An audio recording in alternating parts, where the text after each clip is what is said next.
this certain aura about them. They're famous. They drive around in these fancy trucks and fancy cars, giving away money, all this stuff, right? They were interviewing. There had just been like a huge killing there in this one city in Mexico. And they were interviewing some kids, what'd you think about it? And these were young girls from like junior high and high school. So what do you guys think? Are you guys scared? Yeah, it kind of gets scary and stuff, but I can understand, why they do it and stuff, What do you mean? Like, do you think those guys are it's okay what they're doing? Well, I mean, it's not okay, but, you just have to die sometime. And, I wouldn't mind going out with the guy that's narco. Really? Yeah, no, and there's other girls, yeah, I wouldn't mind, like, man, living that life and everything. I'm like, oh my gosh, dude. These kids are thinking that, that it's okay to go out with somebody like that goodness gracious, dude, they behead people. They tear off their limbs. They staple signs to their dead bodies saying, don't mess with us, blah, blah, blah. And these kids are like, yeah, I wouldn't mind going out with one of them. They're like really cool and they drive really cool cars. Seriously? It's all about these material things. What do you see on TV? With all these people that are entertainers. That's all that, tell me which famous artist right now doesn't have, half of his songs are about money and about possessions. I'm going to do this and I'm going to do that and this and that and, girls do this and girls do that and I got so many girlfriends and I have this many cars. Remember that show, MTV Cribs? That show was like super, it had really high ratings for the longest time. And what was it all about? It was all about showing off what you had. You would never see in that show somebody that would say, my most prized possession is my family. Look at my mom and my dad and this is my family right here. This is what I got 7 cars. I just got some, was sitting on dubs and, this and that. And this is where the magic happens. And this is my pool and this is my basketball court and never use it. It's just there. Guess what? Those things, they're not going to be able to take them into the afterlife. They're not. It's not going to be worth anything. Jesus said, store up your treasures in heaven. If we look at the gospel and in the Gospels and we look at the New Testament, there's half of the, I'm going to say close to half of the parables involve money. Who was the one teaching the parables? It was Jesus. Why do you think it was such a prevalent theme? Because he knows how we are. He knows how people are with money.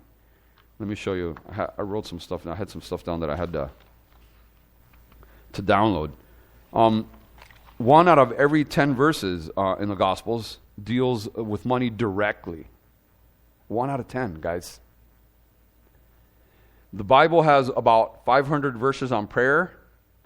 It has a little bit less than 500 verses on faith, but it has more than 2,000 verses on money and possessions.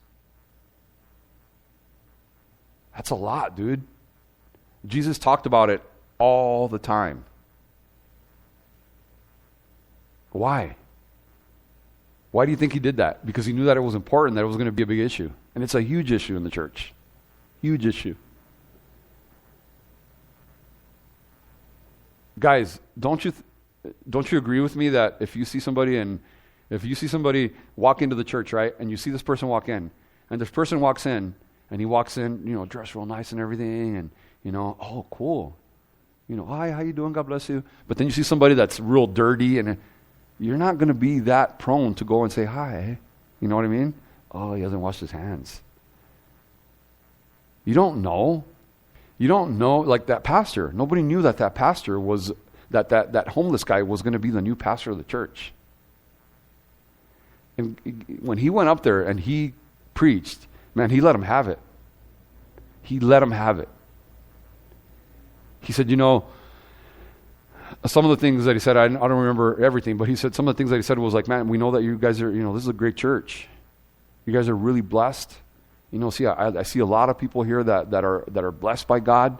You have some great ministries going on. This is an awesome church. I wanted to come here and, and be a part of it. But man, you guys are lacking in love. Out of all the people that are here, out of, 300-400 people that are here in this church, he said, 5 people went and said hello to me. That says a lot. And I know that at least more than half of you guys saw me sitting there. Somebody even told me to go over there and to the back.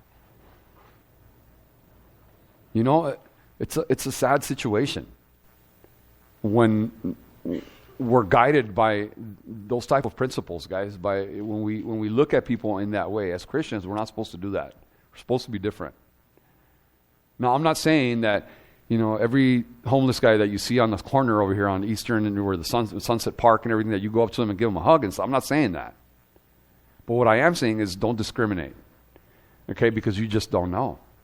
You just don't know. It's like when people started first coming to Vegas.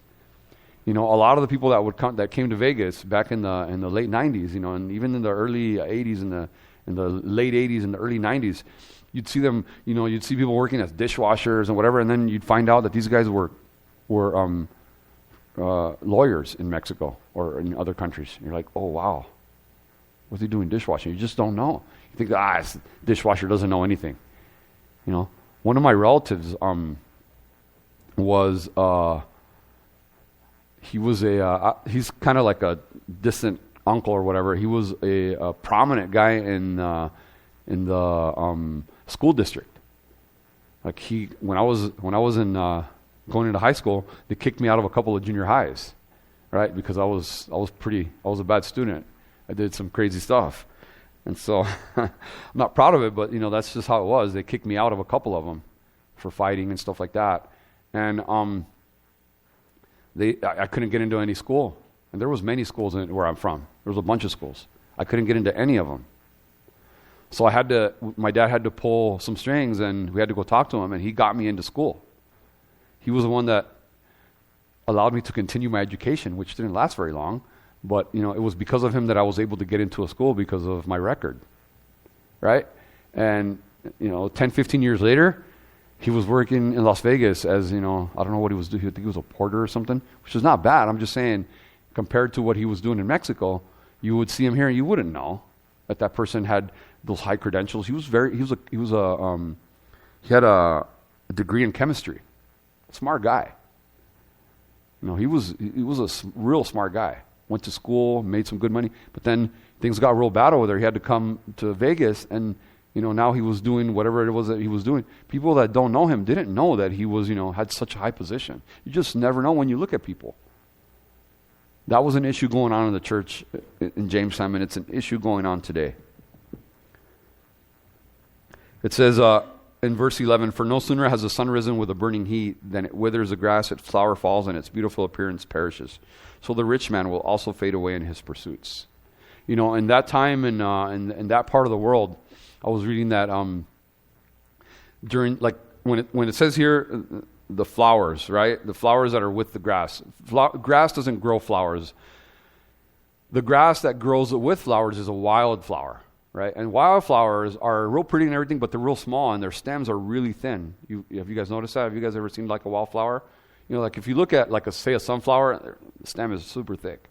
You look at roses, right, and their stem is not real thick, but it's real hard to cut, right? Has thorns and everything. But wildflowers, they're very thin, right? And they come up and they shoot and they look beautiful. If you look at a field that has wildflowers, it's like, wow, it's really cool, really pretty, right? But it doesn't last very long. Why? Because they're not very strong. And back in the day, in these times, a wind would come in from the east or somewhere, and it was a scorching wind because of the heat. You guys have felt it here in Vegas, right? When you're sitting and it's hot and everything, but then all of a sudden this wind comes by and it's like, oh, it's like a hairdryer, right? So these flowers would come up, and sometimes in one day they would be scorched away. It would be like completely gone and killed. Sometimes the grass would die along with them. So it was something that they knew about. James was reminding them, remember how that happens? That's what's going to happen with your riches, with the people that are rich and that are having trouble letting go. You're not going to be able to take anything with you.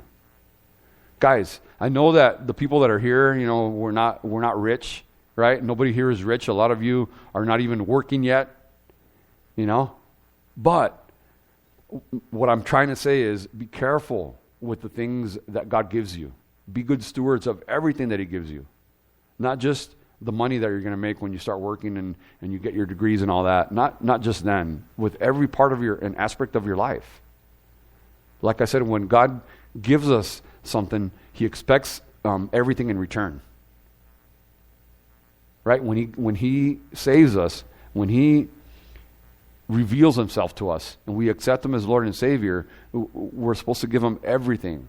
Right? And that doesn't mean that, I'm going to empty out my bank account and give it to the church. No, that's not what it means. It means that I give Him my life, which involves money, and it involves possessions, and it involves everything that I own. And ultimately, God is the owner of He owns everything. He's given me everything. He's given us everything. So we want to be really good stewards. We want to be good with everything that He gives us. We want to be wise in the way that we treat people and the way that we look at people. Don't judge without knowing, okay? Don't favor people because they look a certain way or act a certain way. Be the same with everybody, okay? Don't treat people better because they dress better or because they look better or because they drive a nicer car, right? Just because somebody drives a really cool red Ford Mustang doesn't mean anything. You know what I mean? It doesn't mean anything. That car, that car that I drive is 2006. It's not really that new or whatever. But it's my car. I take care of it. But I know that, man, I have, I'm still paying that car. I'm going to finish paying it off, right? But I want to keep that car. I like it. I want to keep it. And I know that I have plans for it. I'm already okay, this is what I'm going to do to it. Once I pay it off, I'm going to do this, I'm going to do that. I'm going to fix the engine, this and this and that. But then always in the back of my mind, I'm like, this car could be gone tomorrow. I could wreck it. Somebody could just, I could be at a stoplight and somebody would just wham, just, hit me from behind and I'm done. It'll be totaled. Right? We know how insurance companies work. They won't, the car's worth nothing. It's worth a lot to me because, it takes me from here to there. But I know that in the end, it's not worth anything. And that car, trust me, I'm not going to have a Mustang in heaven. I might have a Mustang like a horse in heaven, but not a car. You know what I mean? Who knows? So our possessions don't mean anything, guys. All right? Just because we're well off or because you have a little bit of money in the bank, it doesn't mean anything. I heard someone say the other day, that he was talking about somebody else and said something to the effect of, I have more money in the bank that you're ever going to be able to save up. And I'm like, good for that person. But guess what? If that person dies, that money is no longer going to be his or hers. It's going to be somebody else's. Right? So don't focus on your possessions. Focus on the things of God. Focus on the things that God has for us. Focus on His Word, right? And that's what's going to make you a better person. That's what's going to make you have a better life. Because trust me, guys, money doesn't bring happiness. It really doesn't. And then speaking of judging people, when you see people, you just never know how embarrassing was it for those people that didn't know that was a pastor.